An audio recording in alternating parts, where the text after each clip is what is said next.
next time. 24 hours solitary. Thank you, Miss Ferguson. For God's sake, Jude, will you stop punishing yourself? If she said that to you, you had every right to kick her out. Yeah, okay, Wally. Now, I am going out. I don't know when I'm coming back. I just want to be by myself for a while, all right? Yes, all right, but look... No buts. I'll see you later. It's all right. I'm not going to bite you.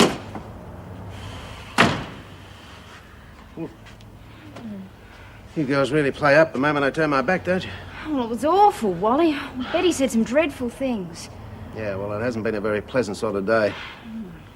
Thank heavens for smiling Rosie, eh? What was all the excitement? Oh, well, remember all those letters Pixie sent to me? All those rejects, you mean? Yeah, well, I've been reading through some of them. And you found the love of your life? No, but I did find someone I know. Bill Williamson. We used to go to school together. Well, he's doing really well, Wally. He's just bought a property about 100 miles from my father's place. Just next door, huh? Well, are you going to write to him? I don't know. He said he's coming to the city at the end of the week. Well, you better not waste any time. Do you really think I should? Go, woman. Right.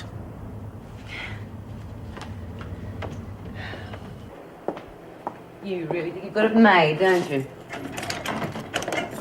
I know it, Smith. I'm so close to having you where I want you that I can smell it. You can't keep me up here forever. Get in.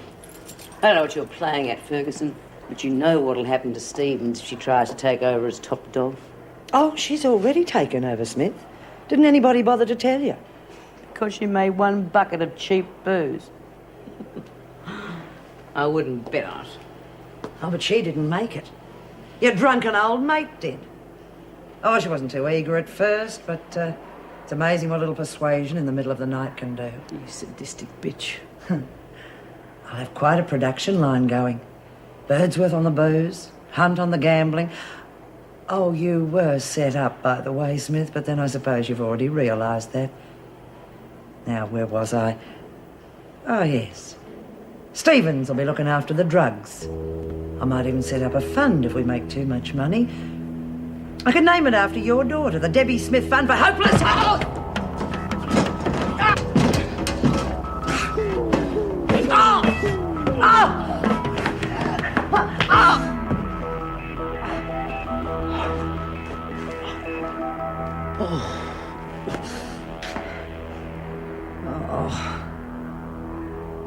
No blood. Oh, what a pity. Still, bruising should be enough. But I have to get reinforcements, Smith. You're very dangerous. Oh, and Smith, thanks.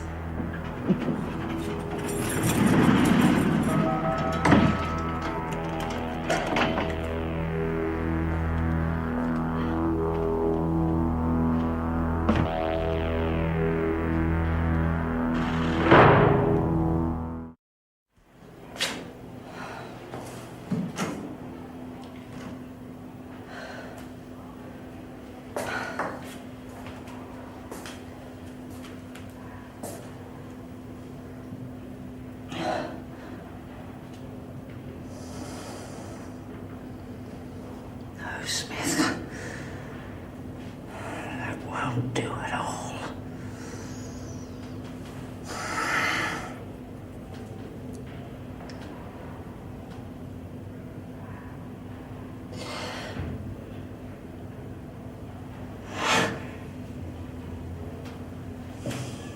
But that will.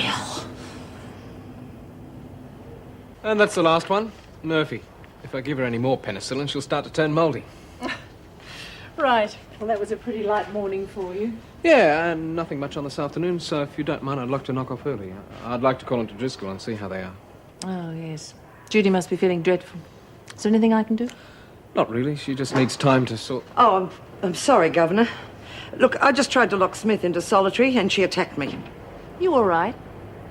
Oh, yes, just a few scratches, but it'll be all right. I better take a look at that. No, there isn't time for that. Look, I've left Smith locked in the solitary corridor. Now, I'll go back to her, Governor, but I won't go by myself. Right, take O'Shea and Brown with you. Right. Look, I'm sorry, Governor, but I can't take any more of this. Now, either Smith goes or the Union steps in. And believe me, a strike in this place would be a very ugly thing.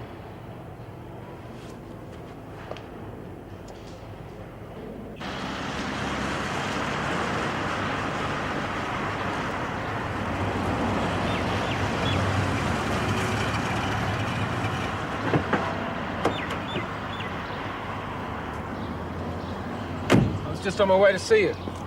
I hope you don't mind, Scott. I just gotta be on my own right now, Judy, okay? we've got trouble, big trouble. I've got to talk to you now. I'm listening. Someone, I don't know who, but someone's made allegations about Hazel's death. Go on. The police have asked for an autopsy. It doesn't look very good. I think you should start thinking about getting a lawyer, just in case. You knew about it, didn't you? Hazel's body showed all the classic signs of heart failure. There was no need to look for anything else. Yeah. Thanks. Look, I'll drive you back if you like. Judy?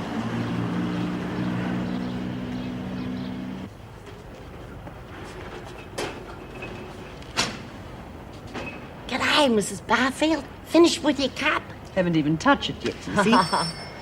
Oh, good. Always a way, isn't it? Just get settled down Bathroom, and the Barfield. phone rings. Oh, no, Betty, no, it was nothing urgent. No, I just wanted to ask a favour, that was all. I wonder if you'd cover for me.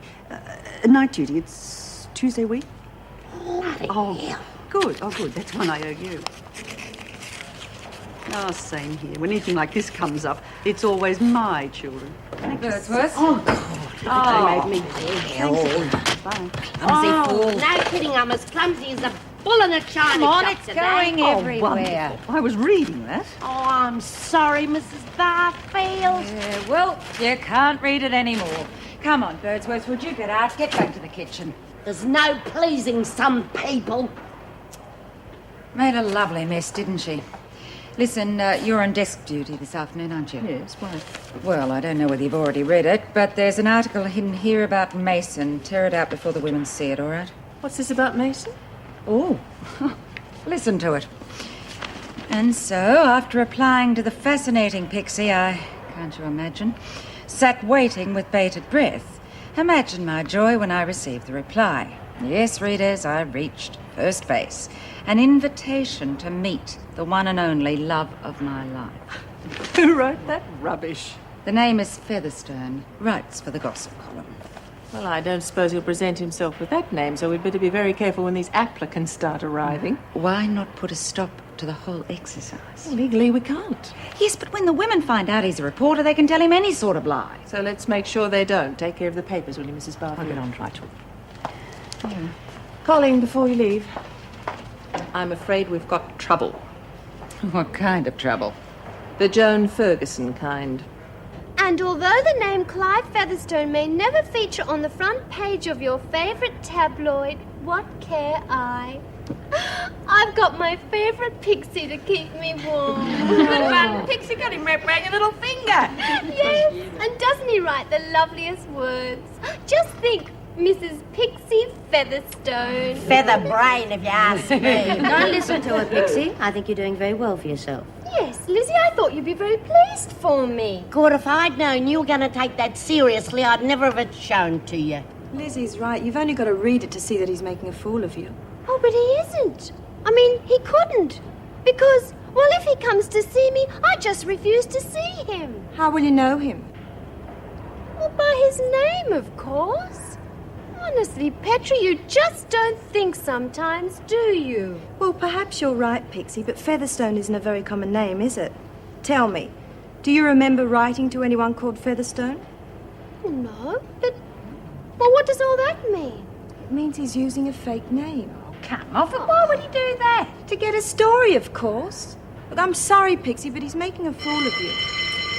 Come on, you silly little bugger. Let's get something to eat.